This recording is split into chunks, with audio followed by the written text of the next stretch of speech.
In this video we will take on meristematic tissue. So let us have meristematic tissue.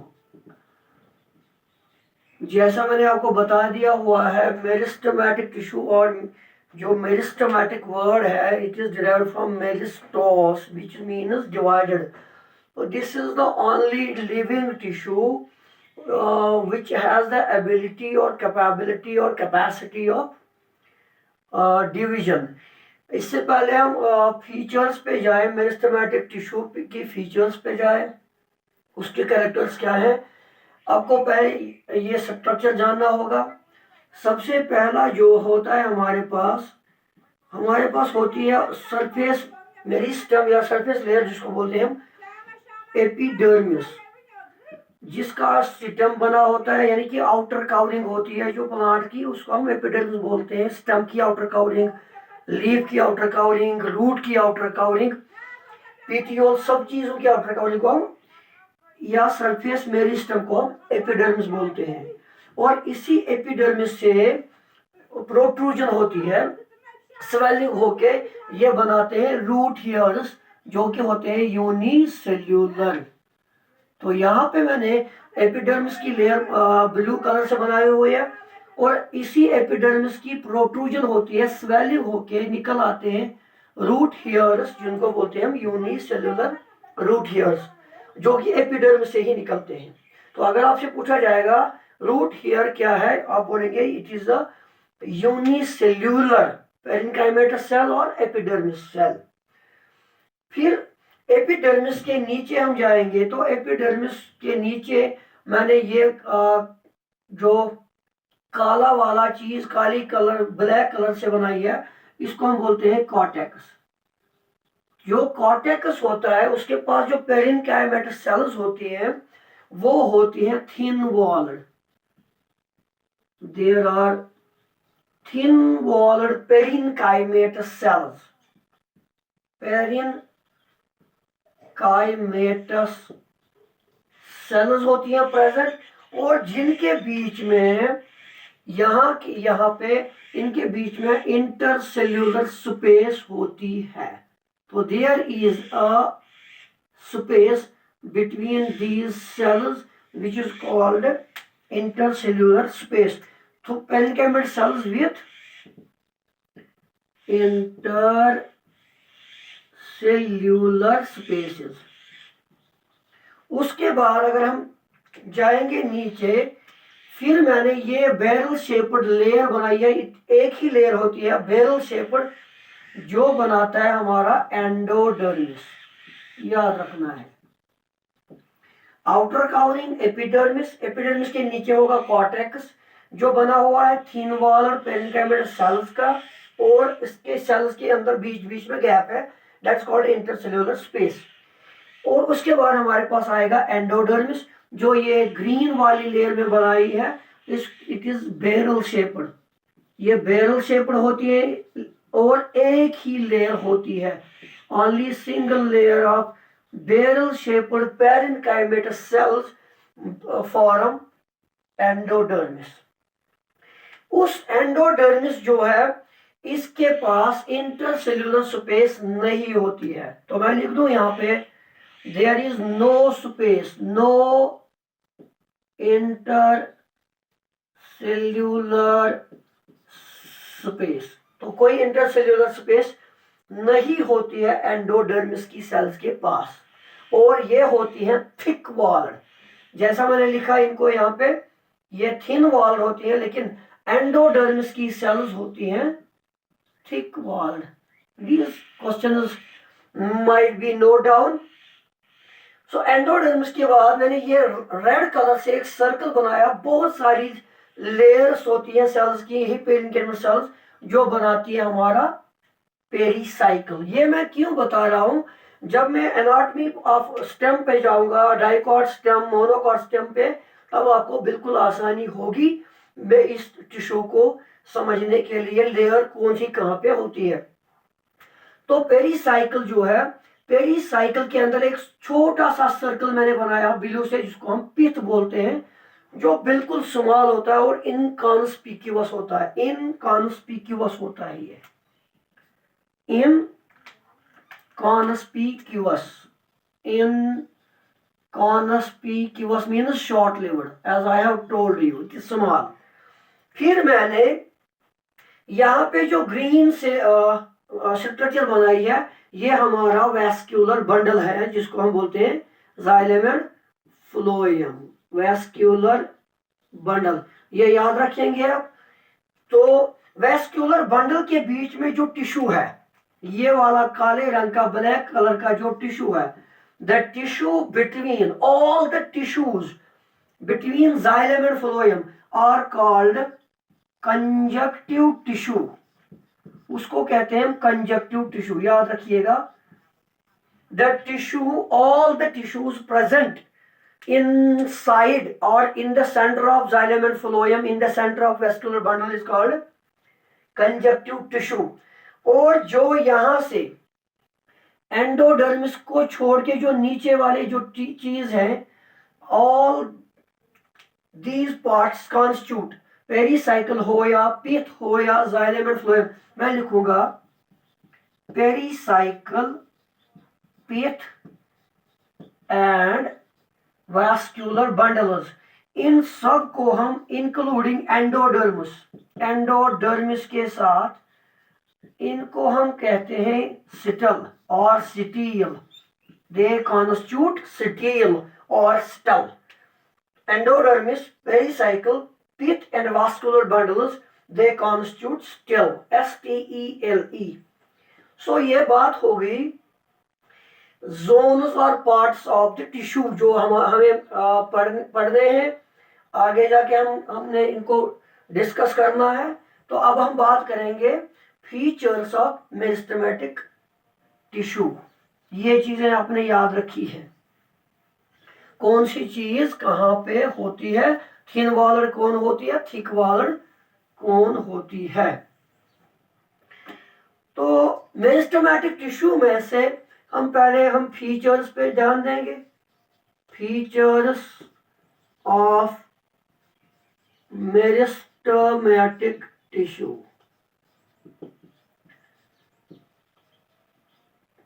पहला point, अगर आपसे पूछा जाएगा कि मेरिस्टेमेटिक सेल्स जो टिश्यू होता है, उनके पास जो सेल्स की शेप होती है वो कैसे होती है, वो या तो होगी ओवल, या होगी पॉलीगोनल, या होगी स्फेरिकल। इनमें से कोई भी शेप के ये हो सकते हैं।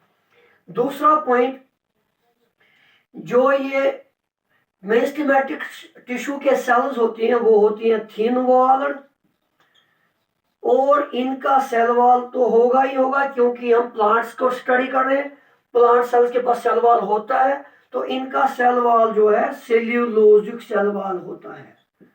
दे हैव सेल्यूलोजिक सेल वॉल, यानी कि सेल्यूलोज का सेल वॉल बना है इनका। चौथा पॉइंट, अगर हम बात करेंगे, इनका जो न्यूक्लियस होता है वो प्रोमिनेंट न्यूक्लियस होता है, लार्ज न्यूक्लियस होता है, क्योंकि इनको डिवाइड करना होता है। ये they are always in the division zone, division mode sorry. तो इनके पास होता है लार्ज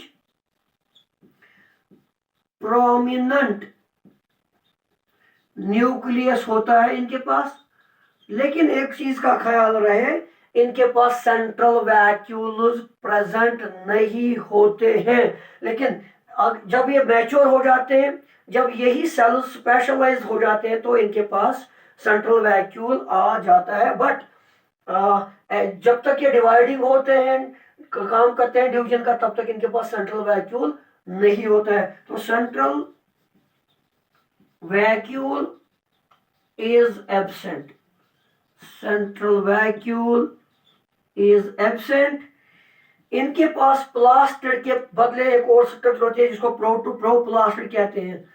प्रोप्लास्टिड इनके पास होता है instead of plastids, instead of plastids. और ये बिल्कुल कंपैक्ट होते हैं और अनडिफरेंशिएटेड सेल्स के बने होते हैं, undifferentiated, not differentiated. We do have three types of cells: differentiated, undifferentiated and de-differentiated. Undifferentiated होती हैं ये cells, undifferentiated cells. तो ये बात हो गई फीचर्स ऑफ मेरिस्टेमेटिक टिश्यू। अब हम बात करेंगे इसका, जो मैंने लिखा था मेरिस्टेमेटिक टिश्यू में हमारे पास है प्राइमरी मेरिस्टम। प्राइमरी मेरिस्टम को मैंने लिखा था, जो टिश्यू जो मेरिस्टम पहले बनता है उसको प्राइमरी बोलते हैं और जो बाद में वो बनता है उसको सेकेंडरी बोलते हैं। प्राइमरी में हमारे पास आता है apical, lateral and intercalary meristem, लेकिन इस सब की बेस जो है वो है प्रोमेरिस्टम पे। तो जो हमारा एपाइकल मेरिस्टम है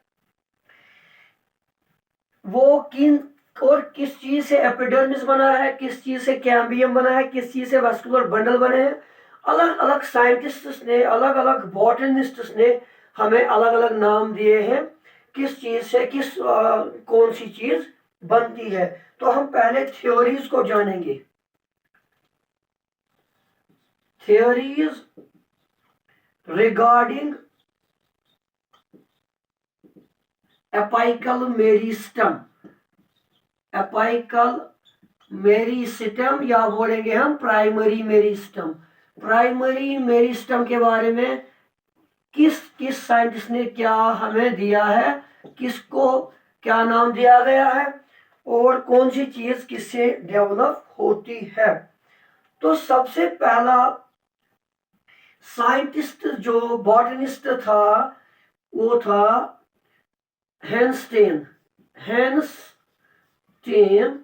उसने दी एक थ्योरी, उसको नाम रखा इसने हिस्टोजन थ्योरी। हिस्टोजन थ्योरी ये याद रखेंगे। मैं एपाइकल मेरिस्टम की बात कर रहा हूं, उससे पहले मैं फिर से यहाँ दिला दूं आपको, याद दिला दूं। हमारे पास है प्राइमरी मेरिस्टम, फिर है सेकेंडरी मेरिस्टम। मेरिस्टेमेटिक टिश्यू की मैं बात कर रहा हूं, लेकिन प्राइमरी मेरिस्टम से पहले मैंने बोला था प्रोमेरिस्टम, यानी कि जो प्राइमरी मेरिस्टम है वो प्रोमेरिस्टम से बन रहा है। तो हेनस्टेन ने क्या बोला? हेनस्टेन ने बोला जो प्रोमेरिस्टम है ये एक पार्ट है एपाइकल मेरिस्टम का। It is a part of apical meristem. और एपाइकल जो मेरिस्टम है इसके पास होते हैं डेराइवेटिव्स, जिनको हम बोलेंगे प्रोमेरिस्टम डेराइवेटिव्स। और अलग अलग डेराइवेटिव से अलग अलग जोन्स निकलते हैं, जिन जोन्स को नाम दिया हेनस्टेन ने हिस्टोजन्स, यानी कि टिश्यू प्रोड्यूसिंग जोन्स। जो जोन्स टिश्यू बनाते हैं या रीजन्स जो टिश्यू बनाते हैं उनको प्रोमेरिस्टम डेराइवेटिव्स कहा गया और उन्हीं प्रोमेरिस्टम डेराइवेटिव्स को नाम दिया हेनस्टेन ने हिस्टोजन्स। तो हिस्टोजन को समझेंगे क्या है। हिस्टोजन्स आर टिश्यू प्रोड्यूसिंग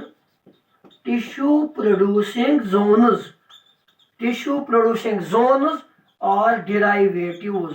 और अलग अलग डेराइवेटिव अलग अलग चीज बनाता है। जैसे यहां पे हम बात कर रहे हैं जो हिस्टोजन था, हिस्टोजन ने प्रोमेरिस्टम को 3 जोन्स में डिवाइड किया जिनको हिस्टोजन कहते हैं। हिस्टोजन्स, तो पहला जो जोन जो इसने हमें बता दिया उसका नाम इसने रखा डर्मेटोजन। डर्मेटोजन। दूसरे को नाम रखा इसने, दूसरे को नाम रखा गया पेरिबेलम, पेरिबेलम। और तीसरे को नाम रखा इसने प्लीरोम। ये मैं एक लीफ जो बनाऊंगा उस पे आपको सिखाऊंगा मैं ये तीनों चीजें कि इसने नाम की। और डर्मेटोजन से क्या बनता है, पेरिबेलम से क्या बनता है और प्लीरोम से क्या बनता है। जैसे हमने लिखा यहाँ पे एपिडर्मिस होती है, एंडोडर्मिस होती है, pericycle, pith and vascular bundles होते हैं। तो इसने कहा अगर मैं यहाँ पे बना दूं इस तरीके का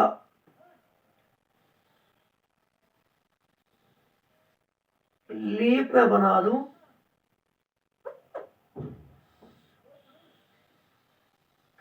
दिस टाइप ऑफ लीफ, यहां पे बोला इस जो मैं ड्रॉ कर रहा हूं, this one that I am drawing the layer, इसको इस हेंस्टेन ने नाम दिया डर्मेटोजन।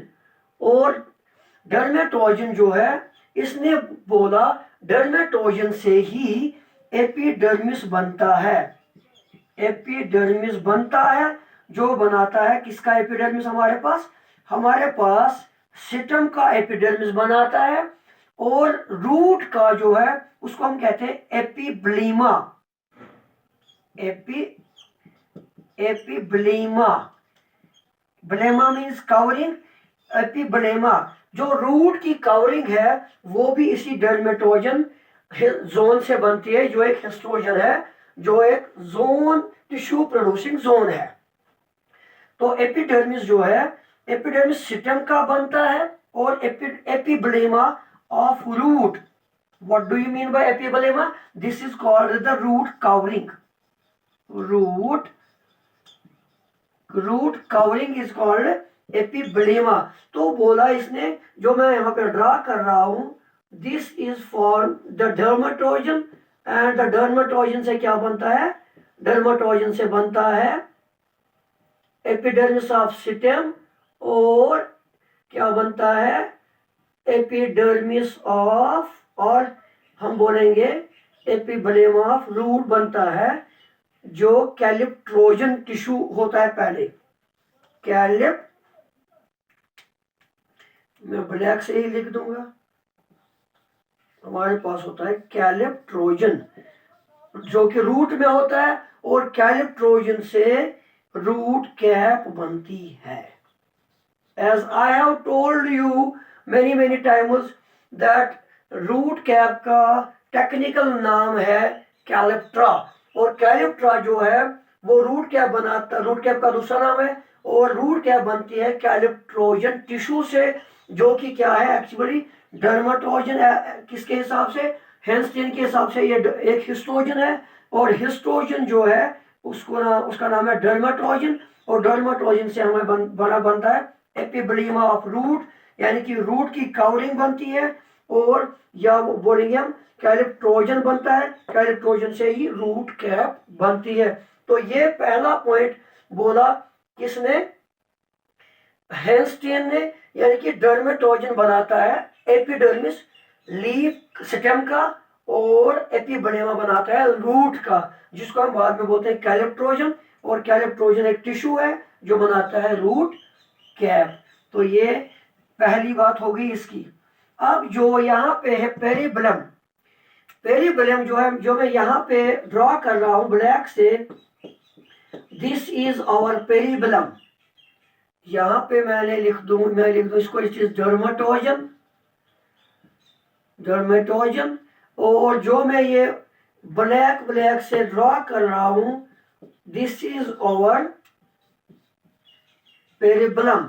और यहाँ पे जिगर मेरा एपिडर्मिस का काम हो गया, तो एपिडर्मिस के बाद हमारे पास क्या है, एंडोडर्मिस। और एंडोडर्मिस के भी पहले क्या है हमारे पास, कॉर्टेक्स। तो यहाँ पे इसने बोला जो कॉर्टेक्स बनता है, cortex and endodermis, cortex and endodermis, वो इसी पेरिबेलम से बनता है। So periblem gives rise to cortex and endodermis, but dermatogen gives rise to the epidermis of stem, leaves and epiblem of roots।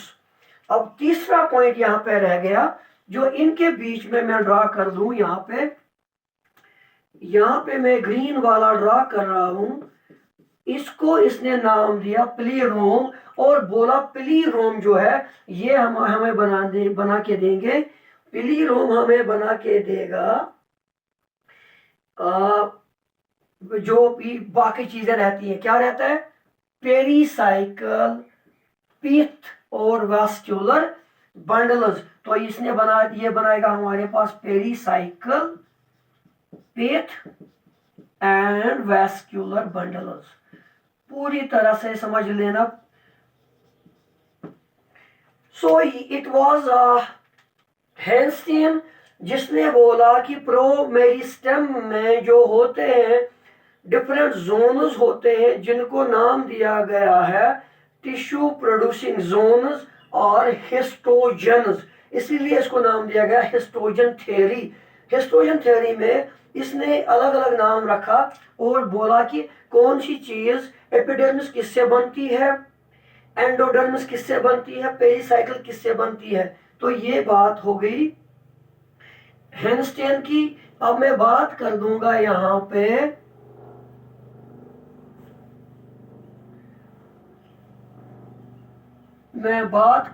यहां पे एक और बॉटनिस्ट की। मैं फिर से ही लिख के रखूंगा पहले सो दैट आपको समझ में आए। डर्मेटोजन से क्या बनता है बेटा? इससे बनता है हमारा एपिडर्मिस एज पर हेंस्टेन। फिर क्या लिखा मैंने? पेरिब्लोम और पेरिब्लम। पेरिब्लम इससे क्या बनता है? इससे बनता था कॉर्टेक्स एंड एंडोडर्मिस।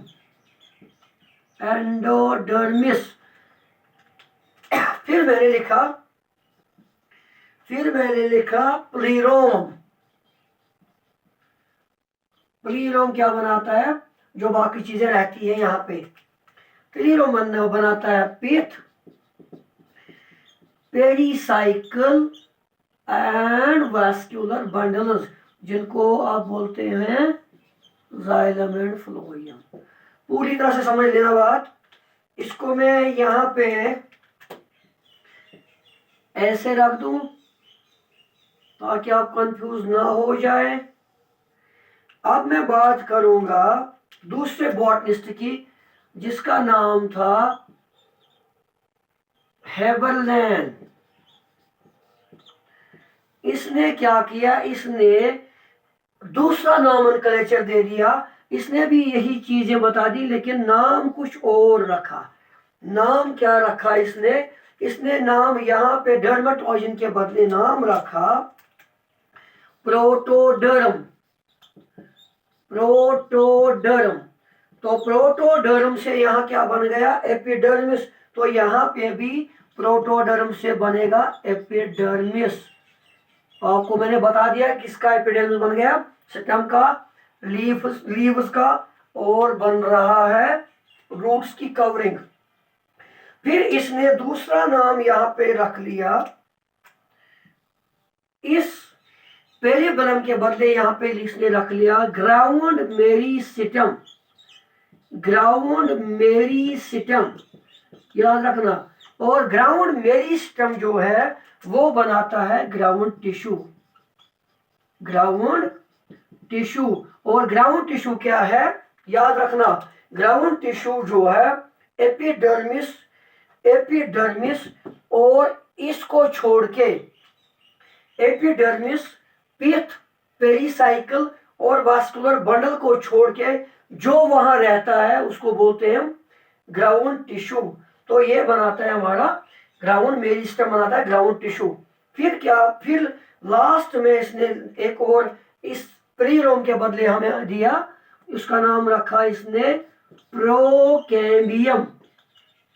प्रोकैम्बियम, और procambium gives rise to vascular bundles.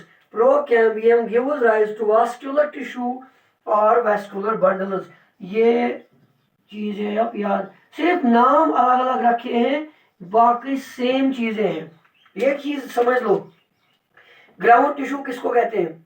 Epidermis और वास्कुलर बंडल को छोड़ के जो भी चीजें प्लांट बॉडी के अंदर हैं उनको बोलते हैं ग्राउंड टिश्यू।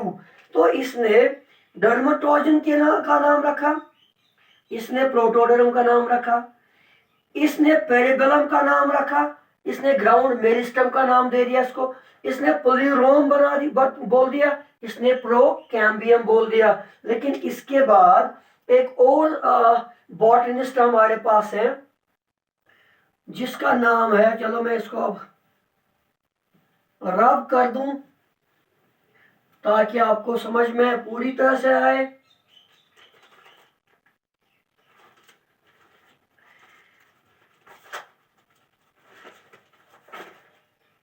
एक और बॉटनिस्ट का नाम है, लिख दो यहां पे, उसका नाम था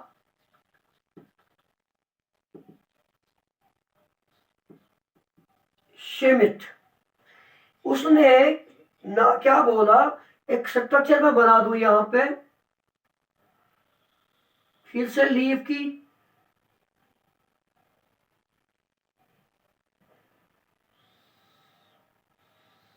इस तरीके का प्रिमोडियम वगैरह आपको दिखने को मिलेगा।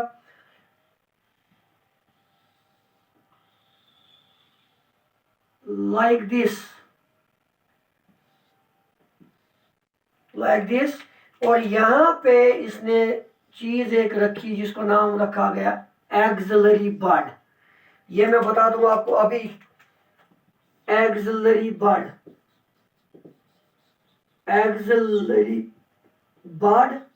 और दिस इज लीफ प्रीमोडियम जो कि निकलता है किससे बेटा, जो इंटरकैलरी मेरिस्टम से लीफ प्रीमोडियम पहले निकल आते हैं, जो कैरेक्टरिस्टिक फीचर ऑफ मोनोकॉट्स है। लेकिन अगर आपको लीफ नहीं मिलेगा, लीफ के बदले आपको एक्सिलरी बड मिलेगा जहां से ब्रांचेस, स्टेम्स या फ्लावर भी निकल सकते हैं, उसको हम एक्सिलरी बड कहते हैं। और ये एक्सिलरी बड होगा इन डाइकॉट्स एंड जिम्नोस्पर्म्स। ये याद रखेंगे आप। ये जो शेमिड है, इसने थ्योरी एक रखी, नाम दिया उसको, उसका नाम रखा इसने ट्यूनिका कार्पस थ्योरी। इसने यहां पे बोला जो हमारे पास ये वाला जो है मेंटल शेप्ड, डोम शेप्ड चीज यहां पे मैं बता रहा हूं, या मेंटल शेप्ड, उसको नाम दिया गया ट्यूनिका। इसने इसको नाम दिया बेटा tunica. This was named as tunica. और इसने बोला इसी ट्यूनिका के पास, इसके पास स्मॉल सेल्स होती हैं जो कि बनाती है अपर सरफेस, बनाती है मेरिस्टम अपर सरफेस बनाती है, जिसको मेरिस्टम नाम दिया गया। और वही बनाता है एपिडर्मिस, स्टेम के लीव्स का, रूट्स का। तो यहाँ पे इस प्रोटोडर्म के बदले, इस डर्मेटोजन के बदले इसने नाम रखा tunica. Tunica is the dome shaped origin, और इसी डोम शेप्ड ऑरिजिन से क्या बनता है, इसी ट्यूनिका से सरफेस मेरिस्टेम बन गया। इसने बोला सरफेस मेरिस्टेम, और सरफेस मेरिस्टेम को हम एपिडर्मिस कहते हैं। और epidermis is the outer covering of stems, leaves of root, और ऑल प्लांट बॉडी की आउटर कवरिंग एपिडर्मिस होती है। फिर इसके अंदर जो इसका बाकी हिस्सा मैं यहाँ पे बना रहा हूँ, बहुत सारी बड़ी बड़ी सेल्स होती हैं, लेकिन ये ट्यूनिका की सेल्स छोटी होती हैं, ये बड़ी बड़ी सेल्स होती हैं जिसको हम बोलते हैं कार्पस। और इसी कार्पस से क्या हुआ, इसी कार्पस ने बना दिया प्रोकैम्बियम। यहां पे समझ लेना बात को। इसने बोला ट्यूनिका से एपिडर्मिस बन गया और corpus gives rise to procambium. What is procambium? Procambium क्या बनाता है? वेस्कुलर बंडल्स बनाता है। और फिर उसके भी बाद जो हमारे बीच में इधर होता है that is called ground meristem, और वो ग्राउंड मेरिस्टम जो है ग्राउंड टिश्यू बनाता है। तो आई होप कि ये आपको समझ में आया होगा। इंशाल्लाह कल हम रूट एपेक्स की बात करेंगे। ये था रूट शूट एपेक्स या मेरिस्टेमेटिक टिश्यू में हमने फीचर्स पढ़े और कुछ बॉटनिस्ट्स को हमने यहाँ पे डिस्कस किया कि कौन से बॉटनिस्ट्स ने क्या बोला कि किस प्रोमेरिस्टम से कितने जोन निकलते हैं और कौन से जोन से कौन सी लेयर प्लांट की बनती है। इंशाल्लाह tomorrow or in next video we will take the apical meristem in brief. Then we have permanent tissue in which we can discuss parenchyma, sclerenchyma and collenchyma.